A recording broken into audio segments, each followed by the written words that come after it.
I remember the first time I saw Mark. It was at a friend's birthday party. He was the center of attention, telling stories that made everyone laugh. I was mesmerized by his confidence. That's how it all started. Now, 3 years later, I'm sitting here in our small living room, 7 months pregnant, wondering where that charming man disappeared to. Daisy, did you see my blue shirt? Mark's voice breaks my train of thought. It's in the closet, where it always is, I reply, trying to get comfortable on the couch. He walks into the room, fumbling with his tie. I can't find it. Are you sure you didn't put it somewhere else? I sigh, slowly standing up. I'll get it for you. As I hand him the shirt, he gives me a quick, distracted smile.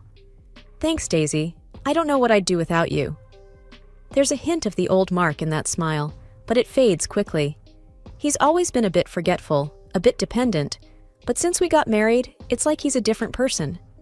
He expects me to remember everything, to take care of everything, just like his mom did for him. His mother, Mrs. Thompson, calls almost every day. She's nice enough, but her constant checking in can be a bit much. Daisy, dear, did you make sure Mark ate breakfast? You know how he gets when he's hungry, she would say. I used to find it endearing in a way, but now it's just another reminder of how much Mark relies on others. Mark is getting ready to leave for work, and I'm dreading another long day alone in the house. The baby kicks, and I place my hand on my belly, trying to find some comfort. Mark, do you think you could come home early today? I'm feeling a bit off, I say, hoping for some company. He glances at his watch, already halfway out the door. Sorry, Daisy. Big day at the office. You know how it is. Just rest up, okay? And with that, he's gone. I sit back down, feeling the weight of loneliness. I wonder if this is how it's going to be from now on. Me, at home, waiting for Mark to find his way back to the man he used to be. I look around the room, at the life we've built, and can't help but feel like it's all just a charming illusion. The sun wasn't even fully up yet, and I could already hear the familiar ring of the phone. I knew who it was without even looking. Morning, Daisy dear. Just checking in. Did Mark have his breakfast? And what about lunch? You know he doesn't like sandwiches. Mrs. Thompson's voice chirped through the receiver. I rubbed my temples, feeling the start of a headache. Good morning, Mrs. Thompson. Yes, he had breakfast, and I've packed him pasta for lunch. He won't go hungry. Oh, pasta again? You know, I always made sure he had a hot meal for lunch. Maybe you should try doing that. He loves my chicken casserole, she replied, her tone slightly critical. I gritted my teeth, trying to keep my voice steady. I'll keep that in mind. After the call, I made my way to the kitchen, feeling the baby kick. I leaned against the counter, thinking about how Mrs. Thompson always had a way of making me feel inadequate. I wasn't just competing with Mark's memories of her cooking, but with her constant presence in our life. The doorbell rang, pulling me out of my thoughts. I opened the door to find Mrs. Thompson herself, standing there with a bag of groceries. Daisy, I brought you some things. I noticed you're running low on a few essentials, she said, pushing past me into the kitchen. I followed her, trying to mask my frustration. Thank you, but you really didn't need to. I don't mind, dear. And I noticed the house could use a bit of tidying up. You should be more careful, especially with the baby coming, she said, looking around with a critical eye. I felt a surge of anger. I'm doing my best, Mrs. Thompson. It's not easy being pregnant and managing the house all by myself. She clucked her tongue, unpacking the groceries. Well, when Mark was a child, I did everything without any help. It's all about managing your time better, dear. The rest of her visit went in a blur of unsolicited advice and thinly veiled criticisms. By the time she left, I was exhausted and more than a little resentful. Sitting alone in the now silent kitchen, I couldn't help but feel overshadowed by this woman who still held such a firm grip on her son. It was like I was living in a shadow, always trying to live up to an impossible standard. I knew something had to change, but right now, I felt too tired to even think about how to start. All I could do was sit there, feeling the weight of a mother's shadow over my life. As I maneuvered through the crowded aisles of the grocery store, each step felt heavier than the last. My back ached and my feet were swollen. I was halfway through my list when I realized I had forgotten bread. Turning back, I maneuvered past a sea of shopping carts, feeling a bit overwhelmed. Daisy, need a hand? It was Jim, Mark's dad, waving from the end of the aisle. His presence was like a breath of fresh air. I smiled, genuinely relieved. Jim, you're a lifesaver. I almost forgot the bread. We walked together, chatting about this and that. Jim had a way of making even mundane conversations feel comforting. As we reached the bread section, he joked, "Make sure it's whole grain. We've got to keep Mark away from that white bread fluff." I laughed, appreciating his lightheartedness. "I'll try, but you know how he is with his food preferences." Jim nodded, his expression turning a bit more serious. "Yeah, I do. He's always been a bit picky. Got that from his mother, I suppose." We moved towards the checkout, and I felt a sense of ease that was rare these days. Jim's presence was calming, a stark contrast to the constant tension I felt at home. "You know, Daisy," Jim began, as he helped me unload my cart, "I've been thinking, maybe Mark and his mom are a bit hard on you. You're doing everything while carrying a little one. It's not fair." I was taken aback by his frankness. I try to keep up, but it's hard, Jim. I feel like I'm always falling short of their expectations." Jim frowned. "You're doing more than enough. Don't let them tell you otherwise. You're carrying my grandchild, for heaven's sake." His words were like a balm to my weary soul. We finished checking out, and he insisted on helping me to the car. As he lifted a bag, he winced, his hand going to his lower back. "Jim, you're back," I began, concerned. He shrugged it off with a grin. "Ah, it acts up now and then. Nothing to worry about." But I could tell he was in pain. It pained me to see him strain himself for my sake. "You shouldn't be doing this, Jim. I can manage." He waved my concerns away. "Nonsense. Helping you is the least I can do.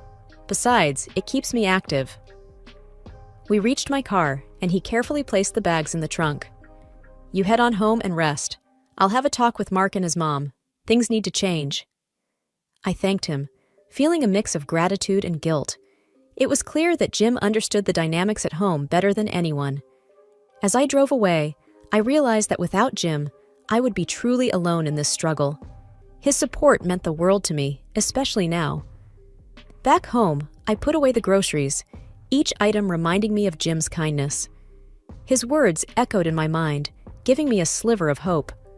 Perhaps, with his help, things could get better. Maybe, just maybe, Mark and his mother would start to see things from my perspective. But as the day wore on, and the house returned to its usual quiet, I couldn't help but feel a sense of foreboding. Change was necessary, but it wouldn't come easy. I braced myself for the conversation that Jim would undoubtedly have with Mark and Mrs. Thompson. Whatever the outcome, I knew one thing for sure. Jim was my only ally in this, and I was grateful for him. The clock on the kitchen wall showed it was past midnight. The house was quiet, except for the occasional creaking of the floorboards. Mark wasn't home yet. His late nights were becoming more frequent, but tonight felt different. I tried to distract myself by tidying up, but my mind was racing. The sound of a car pulling up jolted me from my thoughts. I peeked through the window and saw Mark stumbling out of the car, clearly drunk. My heart sank. He fumbled with his keys at the door, cursing under his breath. When he finally managed to get inside, he looked at me with glazed eyes. "Mark, you're drunk," I said, my voice a mix of worry and frustration. He sneered. "Oh, now you're my mother? Keep your lectures to yourself, Daisy." I felt a knot in my stomach. "You promised you'd stop this. You know it's not good, especially now." He cut me off, his voice slurred but harsh. "Stop nagging me. I needed a break, okay? You don't know what it's like at work." I tried to reason with him. "But what about us, Mark? What about the baby?" He laughed, a cold, bitter sound. The baby. Is that all you can talk about? You used to be fun, Daisy. Now you're just boring." His words stung. I felt tears welling up in my eyes. "And look at you. You've become a fat cow. What happened to the woman I married?" He jeered. I couldn't hold back the tears anymore. They streamed down my face as I turned away from him. Mark staggered to the bedroom, leaving me standing there, broken and alone. I cried myself to sleep on the couch that night. The next morning, I woke up to find Mark had already left for work. My eyes were swollen from crying, and every part of me felt heavy. There was a knock on the door. It was Jim, looking concerned. "Daisy, are you all right? I saw Mark's car outside last night. I couldn't hide the truth. He came home drunk, Jim. He said things. Awful things." Jim's face hardened. "That boy has gone too far. I'm going to have a word with him." "No, Jim, please. It'll only make things worse," I pleaded. He sighed, his anger giving way to sadness. "You shouldn't have to go through this, Daisy, especially not now." I felt a mix of gratitude and despair. Jim was the only one who seemed to care, but I was starting to feel like there was no way out of this mess. The house felt like a prison, and I was trapped with my broken dreams and a husband who couldn't see past his own needs. As Jim left, he gave me a reassuring pat on the shoulder. "Hang in there, Daisy. We'll figure something out." But as I closed the door behind him, I wasn't so sure. The night had broken something inside me, and I didn't know if it could be fixed. Time seemed to slip away, and before I knew it, I was in the final stretch of my pregnancy. 9 months had flown by, and the reality of soon becoming a mother weighed heavily on me. I needed support more than ever. One evening, as Mark and I sat in our dimly lit living room, I mustered up the courage to ask him a question that had been on my mind for weeks. "Mark, my due date is approaching. I was thinking, maybe you could take some time off to be with me. To help out when the baby comes," I said, trying to sound hopeful. He barely looked up from his phone. "Time off? Now?" "Daisy, you know how busy I am at work. I can't just leave." I felt a pang of disappointment. "But this is important, Mark. It's our first child. I need you here." He sighed, his impatience growing. "You'll manage. Women do this all the time." His words stung, but before I could respond, he stood up. "Anyway, there's something else. Mom and we're going on a trip next week. She found this great package deal." I stared at him, disbelief and anger building inside me. "A trip? With your mother? But you just said you couldn't take time off." He shrugged, dismissive. "That's different. It's already planned and paid for. Mom's been looking forward to this." I couldn't contain my frustration. "So, a vacation with your mother is more important than being here for your wife and child?" Mark's tone hardened. "I don't need this, Daisy. It's just a week. Why are you making such a big deal out of it?" "A big deal? I'm about to give birth, Mark. I asked you for help, for support, and you're abandoning me for a holiday?" He rolled his eyes, clearly annoyed. "You're overreacting. It's not like I'm leaving forever. You'll be fine." I stood up, my voice shaking with anger. "Fine? You think I'll be fine? You're choosing a vacation over your family, over your child. Do you even care?" He grabbed his coat, ready to leave the room. "I'm not doing this now. You're being irrational. I'm going." I watched him walk away, my heart sinking. The man I married, the man who promised to be by my side, was leaving me alone at the most crucial time. And for what? A leisure trip with his mother. It was the day of Mark and his mother's departure. The house was a flurry of last-minute packing and hushed, excited chatter. I was in the kitchen, trying to keep myself busy, when I felt a sudden, sharp pain. My heart raced as I realized what was happening. My water had broken. Staggering into the living room, where Mark and his mother were grabbing their suitcases, I gasped, "Mark, my water broke. We need to go to the hospital." Mark glanced at me, his face a mask of annoyance. "Now? Daisy, we're about to leave. Can't it wait?" I couldn't believe what I was hearing. "Wait? I'm in labor, Mark." He looked at his mother, then back at me, his decision clear. "I can't miss this flight. Mom's been looking forward to this." With that, he and his mother hurried out the door, leaving me alone, in pain and in shock. Panicking, I called Jim. "Jim, it's Daisy. The baby's coming, and Mark, he left." Jim's voice was a mix of anger and worry. "Left? That boy? I'm coming right now, Daisy. Hang in there." Minutes later, Jim arrived, his face flushed from rushing. He helped me into the car, despite his sciatica. "We'll get you to the hospital, Daisy. Just breathe." As we drove, my phone rang. It was Mark, his voice frantic. "Daisy, you have to send our documents to the airport. We forgot them because of your damn timing." I was in disbelief, struggling through a contraction. "Mark, I'm about to give birth. How can you think about your documents now?" He was relentless. "Just do it, Daisy. This is your fault. If you hadn't distracted us..." I hung up, tears of frustration and pain streaming down my face. Jim reached over, squeezing my hand. "Ignore him, Daisy. Just focus on yourself and the baby." We arrived at the hospital, and I was rushed into the delivery room. Jim stayed by my side, his presence a comforting contrast to Mark's absence. In those long, painful hours, I realized the stark truth about my marriage. Mark's priorities were clear, and they didn't include me or our child. But in the midst of that painful revelation, I found strength in Jim's unwavering support and in the knowledge that I wasn't completely alone.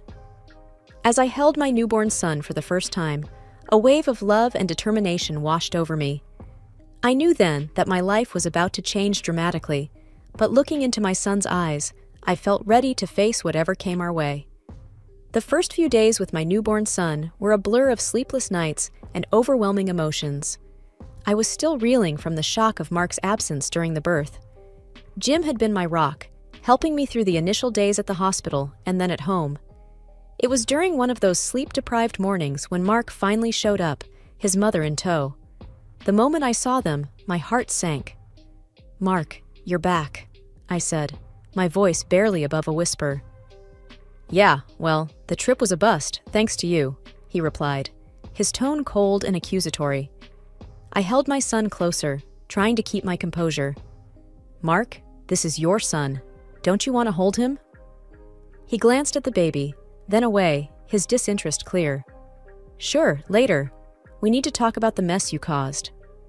His mother chimed in, her voice sharp. "You've been nothing but trouble, Daisy. You couldn't even manage to send simple documents." I felt a surge of anger. "I was giving birth, for heaven's sake. How could you both be so heartless?" Mark scoffed. "Heartless? You're the one who ruined our trip. You could have waited or called someone else." Jim, who had been silent until then, finally spoke up. "Mark, that's enough. You're talking nonsense. Daisy needed you, and you abandoned her." Mark turned to his father, defiant. "Oh, so now you're taking her side? She's turned you against me." Jim's expression was one of disappointment and anger. "It's not about sides, Mark. It's about doing the right thing. You failed Daisy and your son." The room was thick with tension, and I felt my son stir in my arms.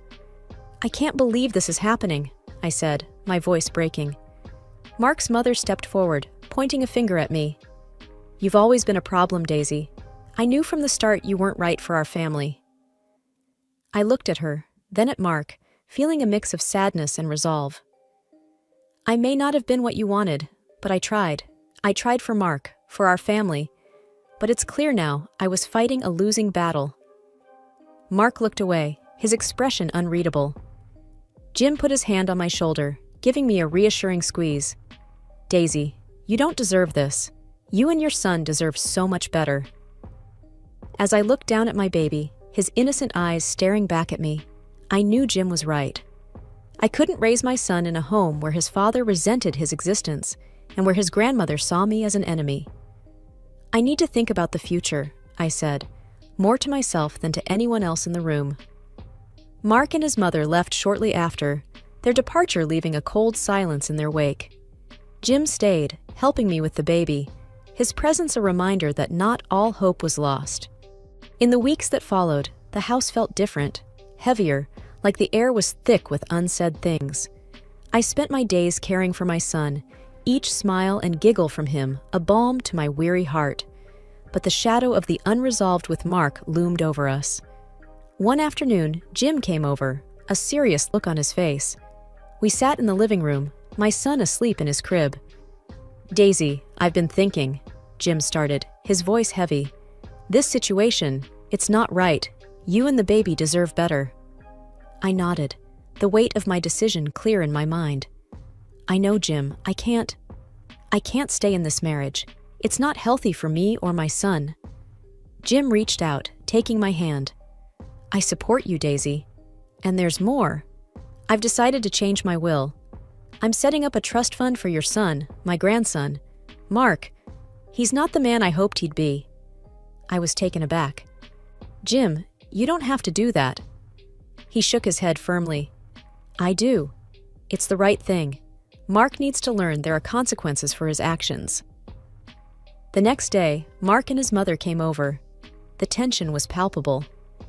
Daisy, we need to talk, Mark said, avoiding eye contact. I stood my ground, holding my son. There's not much to talk about, Mark. I've decided to file for divorce. His mother gasped. Divorce? You're tearing this family apart, Jim intervened. No, she's doing what's best for her and the baby, and I'm supporting her. Mark, I'm changing my will. Your son will be taken care of. Mark turned to his father, disbelief and anger in his eyes. You're siding with her? Over your own son? Jim's response was firm. It's not about sides, Mark. It's about responsibility, something you've avoided. The room erupted into arguments, with Mark and his mother on one side and me, holding my son, on the other. Jim stood with me, his presence a steady force. In the end, Mark and his mother left, their parting words bitter and resentful. Jim stayed, helping me plan the next steps. As I filed the divorce papers, I felt a sense of liberation mixed with sadness. It wasn't the life I had envisioned, but it was a life where my son and I could be free of the toxicity that had engulfed us. Days turned into weeks, and the finality of the divorce brought a strange sense of peace. Jim was true to his word. The trust fund he set up for my son ensured our future was secure. And so I began to build a new life, one filled with hope and the laughter of my son. There were challenges, of course, but I faced them with a newfound strength. As I put my son to bed one night, I whispered a promise to him. We're going to be okay, just you and me, a fresh start. And in the quiet of his room, with the soft sound of his breathing, I believed it.